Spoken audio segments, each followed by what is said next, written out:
আপনি প্রধান বিচারপতিকে উপরাষ্ট্রপতি কিভাবে সংবিধান ছাড়া নির্বাচন হবে অলিখিত সংবিধানে আছে তাহলে আগে বলেন নির্বাচনটা হবে কি না সেটা একটু বিষয়ে বলছিলেন যে জাহিদ ভাই যে একদিন মানে নির্বাচনের দিন হলে হওয়াও যা 5-7 দিন বা 2 মাস 3 মাস আগে হওয়া গণভোট তাই একই খুব বেশি ডিফার করে না। আরেকটি কথা বলছিলেন যে জামাত বিএনপির সঙ্গে একটি মানে নেগোসিয়েশন করতে চায় এই চাপটাপ দিয়ে, এই দুটি বিষয় একটা আপনার মতামত। না আমি জাহিদ ভাইয়ের সাথে একটু বিনয়ের সাথে দ্বিমত করি। সেটা হলো এই যে দুইটা মানে গণভোট যেটা আগে যেমন জামাত চাচ্ছে বোধহয় নভেম্বরে সে চাচ্ছে নভেম্বরে, আর আরেক গ্রুপ চাচ্ছে যে একই দিনে হবে।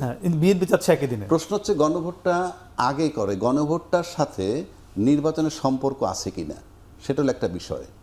গণভোটের সাথে আছে জুলাই আছে কিনা আপনি বলেন আছে কিনা। গণভোটের সাথে জুলাই সনদ বাস্তবায়নের কথা আছে। তো গণভোটে যদি আমি ধরে নিলাম যে গণভোটটা টোটালটা পাস করলো, ধরে নিলাম পজিটিভ মানে নেগেটিভ না, ধরে নিলাম যে হ্যাঁ যা আমরা যা দিয়েছে সব ডিসেন্ট ফিসেন্ট সব বাদ দিয়ে কমপ্লিট হইলো, যে ধরে নিলাম আমি, তাহলে কি দাঁড়ায়? তাহলে কিন্তু জুলাই সনদের আলোকে নির্বাচনটা হবে না। আমি যতদূর জানি জুলাই সনদে উচ্চকক্ষে পিয়ারের কথা বলা হয়েছে। আজকে যেটি গিয়েছে রাজনৈতিক দলের কাছে সেখানে উচ্চকক্ষে পিয়ার রয়েছে, তার মানে উচ্চকক্ষে পিয়ারটা হবে না। একটু বলি লোয়ার হাউসে জুলাই সনদে পিআর নেই, সুতরাং এই নির্বাচন হতে আছে। হ্যাঁ, সুতরাং এই নির্বাচন হতে সমস্যা নাই। না না সেটা ঠিক আছে, সমস্যা নাই। তাহলে আপনি উচ্চকক্ষে কিভাবে করবেন? না আসছি করব, আমি ব্যাখ্যা দিতে পারি কিভাবে। হ্যাঁ, এখন আপনার নাম দিতে হবে না আগে? না না হবে না, আমি বলতে পারবো। এখন যদি নির্বাচন গণভোট যদি আগে হয় তাহলে ওই প্রবলেমটা হবে, আর যদি একসাথে হয় তাহলে কি হয়? একসাথে তো পার্লামেন্ট নির্বাচন হয়েই গেল, পার্লামেন্ট নির্বাচন তো হয়েই গেল, তাহলে ওই রিকোয়ারমেন্টগুলো ফুলফিল হয় না। কিসের আলোকে হইল? না আলোকে। আচ্ছা আমি একটা জিনিস প্রশ্ন করে রাখি ভাই, মানে জুলাই সনদের একটা জিনিস বলেন তো যেটা ওই নির্বাচনের দিন হওয়াতে পার্লামেন্ট নির্বাচনে ইনক্লুড করা গেল না। কোনটা? জুলাই সনদের কোন জিনিসটার জন্য সংসদ নির্বাচনটা মানে এখন যে চেহারায় আছে সেই চেহারায় কোন জিনিসটা সংসদ নির্বাচনকে প্রভাবিত করবে? না এটার ভিতর তো অনেকগুলো না আমি জানি, আমি বিষয়গুলো পড়েছি, আপনিও পড়েছেন। আমাকে একটু বলেন যে এই বিষয়টা আগে সুরাহা হতে হবে, না হলে নির্বাচনটা ভিন্ন হবে। আমাকে একটু বলেন তো। যেমন নোট অফ ডিসেন্ট যেগুলা কথা আমি একটু তাহলে মনে হয় আলোচনাটা সহজ হবে। সেটা হচ্ছে যে জুলাই সনদের ভোট আগে হওয়া বা গণভোটের বিষয়টা আগে হওয়া পরে মানে একই দিনে হওয়া, এই আলোচনাটা খুবই পলিটিক্যাল। এই কারণে বলছি পলিটিক্যাল যে এই জুলাই সনদের গণভোটে আপনি যেটা বলছেন ধরে নিলাম আমরা হ্যাঁ ভোট জয়ী হলো, সেটাও কিন্তু এই জন্যই হ্যাঁ ভোট জয়ী হচ্ছে যে আগামী সংসদ এই জিনিসগুলি বাস্তবায়ন করবে। সুতরাং এমন কোনো বাস্তবতা আমাদের সামনে আসছে না যে আমরা যদি এখন থেকে জাতীয় ভোটের আরো 3 মাস আগেও হ্যাঁ ভোটে পাশ করে রাখি, আনটিল আনলেস একটা পার্লামেন্ট ফর্ম হচ্ছে ততদিন পর্যন্ত এই পাশ করে রাখা দিয়ে কিছুই হবে না, শুধু ফ্রিজ করে রাখা যাবে। পার্লামেন্টই এটাকে যাবতীয় কার্যকারিতার জায়গায় নিয়ে যাবে। ম্যান্ডেটটা হচ্ছে পার্লামেন্ট, এটা করতে গণভোট হওয়ার পর তো পার্লামেন্টেই হবে। তাই বলা গণভোট সংবিধানের ঊর্ধ্বে, গণভোট পার্লামেন্টের ঊর্ধ্বে। গণভোট হওয়ার পর সংসদে নিতে পারবেন না যে সংসদ অ্যাপ্রুভাল দিবে। রাজ্জাক ভাই আপনার সঙ্গে একমত হয়ে বলছি, যখন বলা হচ্ছে গণভোটটা কেন হচ্ছে, গণভোটের তো একটা কারণ আছে। আমাদের অতীতে 3টা গণভোটের এক্সাম্পল, 3 কারণে, তাই না? সো এই গণভোটটা হচ্ছে এই কারণে যে জুলাই সনদটা আগামী সংসদ বাস্তবায়ন করবে, সেজন্য নাগরিক ম্যান্ডেট দিচ্ছে।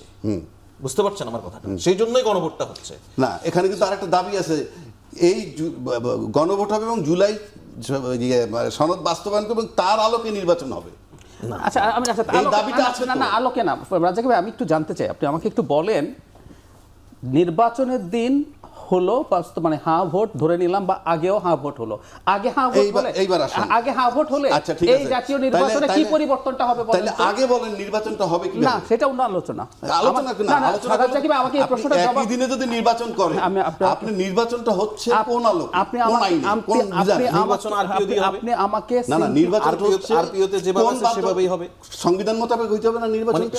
সবকিছুতে যে সংবিধানকে আপনার টেনে নিয়ে আসতে হবে এই বাস্তবতা না, এই কারণে আপনি যে জায়গাটা আমরা আগেও একদিন করেছি, সংবিধানের বাইরের কাজ করে পরে রেকটিফাই করার হিস্ট্রি বাংলাদেশে সারা পৃথিবীতে আছে।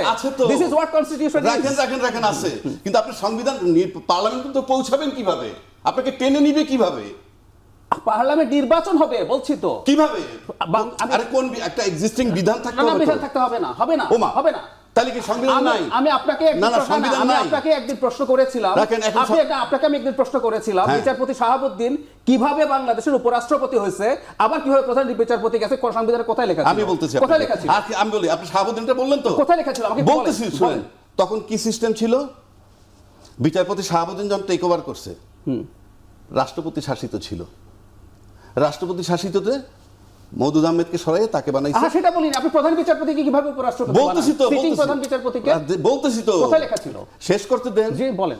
তাকে শাহাবুদ্দিন সাহেবের আইনে বানাইলো উপরাষ্ট্রপতি। জি, তারপরে উনি রিজাইন করেন নাই পদে। আর শেষ করতে দেন না।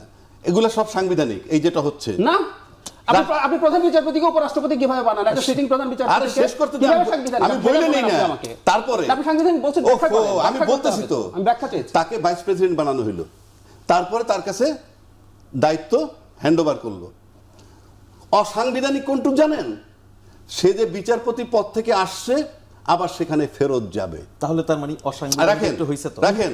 এটার জন্য একাদশ সংশোধনী করা আমি আপনি মনে বলতেছি, করছেন তো? শেষ করি। ওইটুকের সাথে নির্বাচনী যে প্রক্রিয়াটা গেল সংবিধান মোতাবেক, ওইখানে কোনো ব্যত্যয় হয় নাই। শোনেন, রাখেন, সংবিধানে তো ব্যর্থ হয়েছে। রাখেন, আমি বলি। হয়েছে তো। পাওয়ার ট্রান্সফারের বা নির্বাচনটার সাথে ব্যত্যয় হয় নাই, শুধু ব্যত্যয় হয়েছে ওইটুক। সেটা 3 দলীয় জোটের তারা মেনে নিছে। আপনি 3 দলীয় জোটকে এই ম্যান্ডেট কে দিছে মেনে? রাখেন, ওই যে মেনে নেওয়া, জনগণ মেনে নিলে হবে। ভাই, সেটা আরে ভাই, জনগণ তো মেনে নিচ্ছে না। আজকে যেখানে আমরা দাঁড়াইছি, সেটা তো মেনে নিচ্ছি না। মানে এটা আমরা কিভাবে ডিসাইড করব? হ্যাঁ, এখন আসেন। না না, আপনি যে সেই পার্লামেন্টে, ডিসাইডটা গণভোটের মাধ্যমে করা যায় কিনা? হ্যাঁ সেটা আসতে পারে। বিষয় হচ্ছে আমি বলি, এবং সঙ্গে আমার প্রশ্ন, আমি আপনাকে প্রশ্ন করিনি। আমি ছোট্ট একটু বলি, আমরা নির্বাচনে কি অসাংবিধানিক কি হয়েছে জানেন? আমাদের যখন একটা সংবিধান ডিসলভ হয়ে গেছে, তার 3 মাসের মধ্যে নির্বাচন হওয়ার কথা ছিল। এটা হলো সাংবিধানিক নিয়ম। এই সংবিধান তখন ছিল? তখন তো সংবিধানটা ছিলই না। ছিল আমাদের সংবিধান 106 দিয়ে পরে হলো। না না না, আমাদের সেটা আছে, এক্সিস্টিং, যেটা নিয়ে কথা হচ্ছে। সংবিধানটা আছে, যেটা বিধান 3 মাসের মধ্যে নির্বাচন যেটা হবে। আছে সেটা একদম। আমরা যেটা ভুল মানে সংবিধান ভাঙলাম, সেটা হচ্ছে নেক্সট যে নির্বাচনটা হবে, ধরেন একদম সিস্টেম মতো আরপিওর ভিত্তি করে নির্বাচন কমিশন নির্বাচনটা করে ফেলবে।